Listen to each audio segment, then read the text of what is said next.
Kita awali ini sore hari ini dengan informasi. Komisi 12 DPR RI menggelar rapat dengar pendapat dengan PT Pertamina Patraniaga. Rapat membahas isu Pertamax oplosan yang saat ini meresahkan masyarakat. Kita lanjut dulu ke Nasdem. Dalam rapat dengar pendapat yang juga dihadiri sejumlah perusahaan BBM swasta ini, Komisi 12 DPR RI meminta agar Pertamina Patraniaga meluruskan soal isu pengoplosan BBM jenis Pertamax yang saat ini meresahkan masyarakat. Pertamina menyebut BBM yang dipasarkan ke masyarakat sebelumnya telah melalui proses injeksi blending atau penambahan zat aditif untuk meningkatkan performa mesin kendaraan. Namun proses ini tidak dapat mengubah kualitas bahan bakar minyak atau Research Octane Number atau RON. Selain Pertamina, sejumlah perusahaan BBM swasta mengaku melakukan hal yang sama, yakni menambahkan zat aditif pada produk BBM mereka agar produk memiliki nilai tambah. Tapi dalam rapat disimpulkan bahwa bahan bakar minyak yang dijual Pertamina sudah sesuai spesifikasi. Kita nggak paham. Ya pencampurannya itu. Coba apa jenis ininya gitu. Jadi Oke, nih Komisi 12 DPR RI negeri maupun yang dari dalam negeri itu kita sudah menerima dalam bentuk RON-nya sudah 92. Yang membedakan adalah meskipun sudah dalam RON 90 maupun RON 92 itu sifatnya masih base fuel. Artinya belum ada aditif yang kita terima di Pertamina Patraniaga ya. Jadi Pertamina Patraniaga itu mengelola dari terminal sampai ke SPBU. Sementara yang terminal ke belakang itu untuk kapalnya dari Pertamina International Shipping dan untuk kilang dari Pertamina Kilang Internasional Pertamina. Nah, untuk yang di Patraniaga kita menerima di terminal itu sudah dalam bentuk RON 90 dan RON 92, tidak ada proses perubahan RON. Tetapi yang ada untuk Pertamax kita tambahkan aditif. Jadi di situ ada proses penambahan aditif dan proses penambahan warna. Proses inilah yang memberikan keunggulan dan pembedaan dengan produk yang lain. Proses ini adalah proses injeksi blending. Proses blending ini adalah proses yang common dalam produksi minyak yang merupakan bahan cair. Nah, namanya ini bahan cair.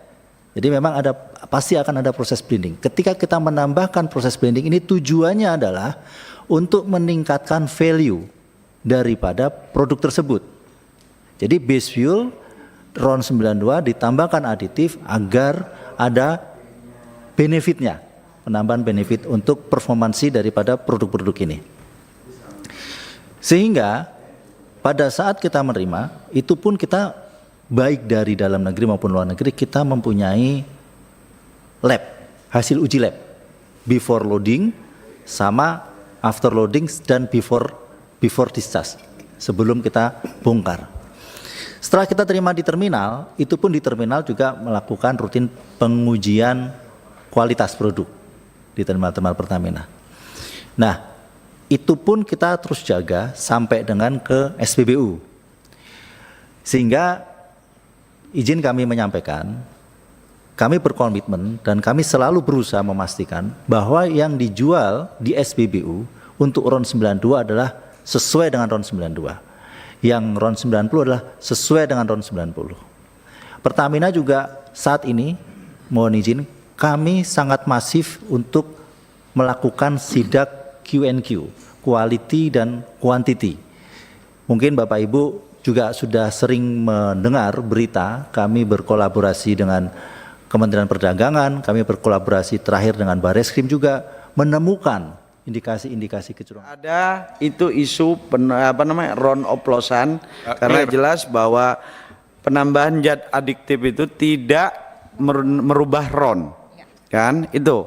Ini sepakat semua, baik dari swasta juga mengakui sama, pemerintah diwakili Pertamina. Jadi mudah-mudahan setelah rapat ini masyarakat bisa tenang, jangan termakan isu yang tanpa didalami atau dikaji lebih lanjut, kan? Jadi kita bisa pastikan pengawasannya melalui Lemigas juga sama, Shell juga diawasi Lemigas, AKR juga, Vivo juga, kan? Exxon sama? Sama, Pak. Sama, Pertamina sama, pengawasnya sama. Saya pikir tidak mungkin ada perbedaan lah. Saya pikir itu ya. Jadi untuk itu mudah-mudahan setelah rapat ini publik bisa tercerahkan bahwa RON tidak yang dijual Pertamina adalah RON 90 Pertalite adalah Pertalite, RON 92 adalah Pertamax tetap dengan oktan 92 dan juga satu lagi. Dan pemirsa, Presiden Prabowo Subianto buka suara perihal dugaan korupsi pengoplosan BBM Pertalite menjadi Pertamax.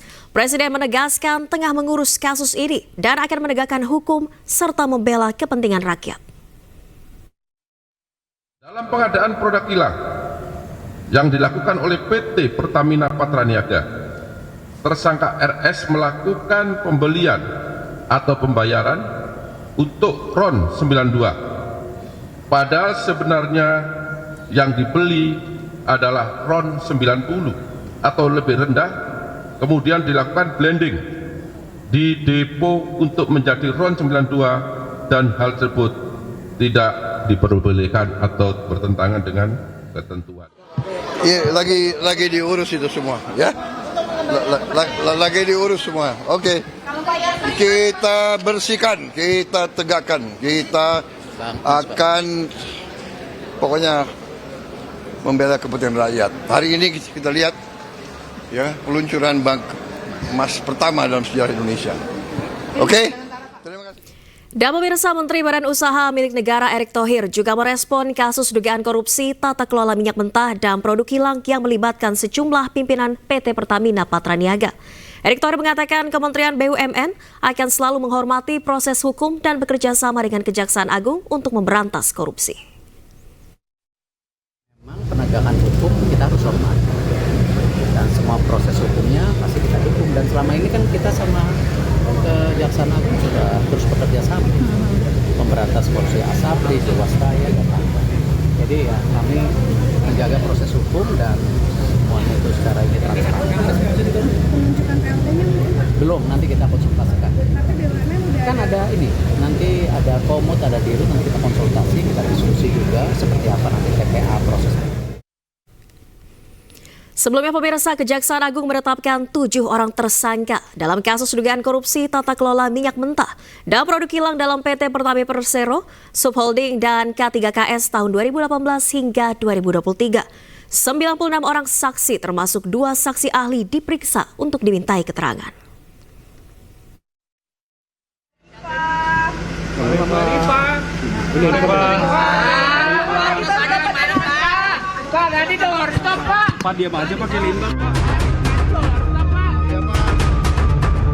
Kejaksaan Agung menetapkan 7 orang sebagai tersangka dalam dugaan tindak pidana korupsi tata kelola minyak mentah dan produk kilang dalam PT Pertamina Persero, Subholding dan K3KS 2018 hingga 2023. Penetapan tersangka dilakukan setelah penyidikan Jampitsus memeriksa 96 saksi dan meminta keterangan 2 saksi ahli dalam perkara tersebut.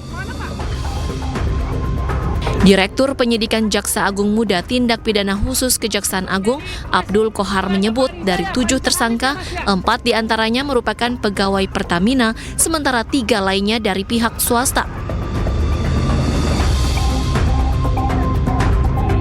Kita temukan, kemudian dari bukti-bukti tersebut didalami, juga kita panggil ahli, juga alat bukti transaksi yang lain di mana alat bukti itu saling mendukung, sehingga pada malam hari ini yang bersangkutan kita tetapkan sebagai tersangka.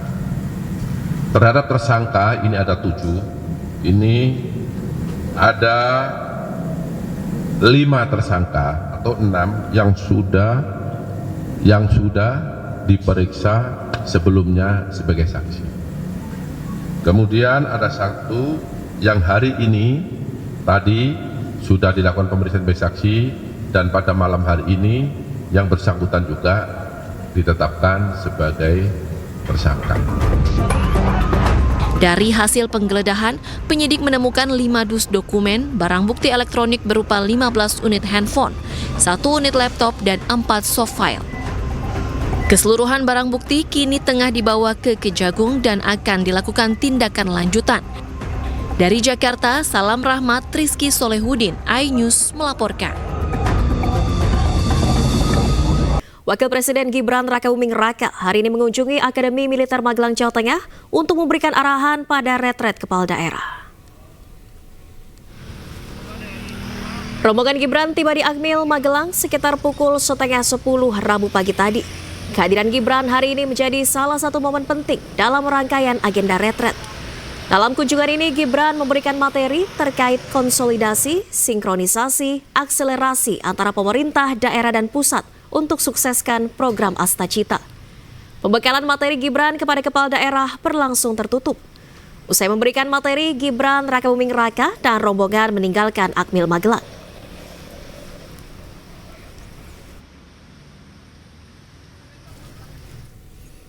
Dan pemirsa, ratusan kepala daerah masih semangat dan siap menuntaskan sampai hari terakhir pembekalan atau retret di Akmil Magelang, Jawa Tengah.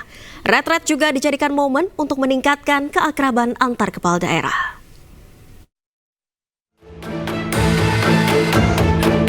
Retret kepala daerah di Akademi Militer Magelang, Jawa Tengah saat ini masih berlangsung.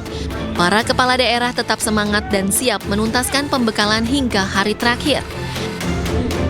Meski suhu udara di lokasi retret terbilang dingin, tidak menyurutkan semangat kepala daerah untuk mengikuti tahap demi tahap pembekalan. Bahkan, tidak sedikit para kepala daerah yang mengaku sampai harus mematikan AC atau pendingin ruangan tenda mereka.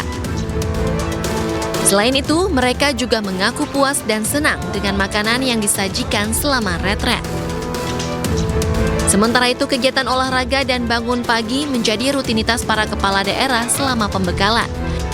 Hari ini kita kegiatannya dari seluruh agama untuk mengikuti kegiatan ibadah. Yang Kristiani ke gereja, Katolik ke gereja, mungkin yang Hindu, Buddha ada kegiatan lain, yang Islam direncanakan dikumpulkan di masjid. Kita udah ikut ini di hari ketiga dan sudah semakin akrab dan sudah semakin beradaptasi dengan lingkungan di sini. Tidur gimana Pak, nyenyak? Nyenyak banget di sini karena memang kemarin saja kegiatan awal 4:30 sampai selesai 9:30, berarti 17 jam lebih kurang. Luar biasa. Pembekalan kepala daerah menjadi poin penting untuk meningkatkan keakraban antar kepala daerah untuk memperkuat jiwa korsa mereka. Dari Magelang, Jawa Tengah, Kevin Pakan, Dede Rudi, Irfan Hardiansyah, iNews melaporkan. Pemirsa, Presiden Prabowo Subianto meresmikan layanan Bank Emas atau Bullion Bank pertama di Indonesia siang tadi. Bank Emas diprediksi bisa mendongkrak PDB negara hingga 245 triliun rupiah. Dan pemirsa, informasi yang akan hadir sekaligus mengakhiri kebersamaan kita dalam iNews sore hari ini. Jangan lupa cuplikan tayangan berita iNews dapat Anda saksikan di kanal YouTube @official iNews. Saya Nadia Valeri beserta kerabat kerja undur diri. Terima kasih, selamat sore dan sampai jumpa. Peresmian layanan Bank Emas, Pegadaian dan Bank Syariah Indonesia untuk pertama kali dalam sejarah Republik kita yang kita cintai. Presiden Prabowo Subianto meresmikan layanan Bank Emas atau Bullion Bank pertama di Indonesia. Peresmian digelar di The Gate Tower, Jakarta Pusat, Rabu siang dan dihadiri jajaran Menteri Kabinet Merah Putih, Panglima TNI, dan Kapolri. Layanan Bank Emas diresmikan usai Otoritas Jasa Keuangan memberikan izin kepada Bank Syariah Indonesia dan Pegadaian untuk melaksanakan kegiatan usaha bulian. Dengan bangga, pertama kali dalam sejarah bangsa Indonesia yang punya cadangan emas ke-6 terbesar di dunia untuk pertama kali akan memiliki bank emas.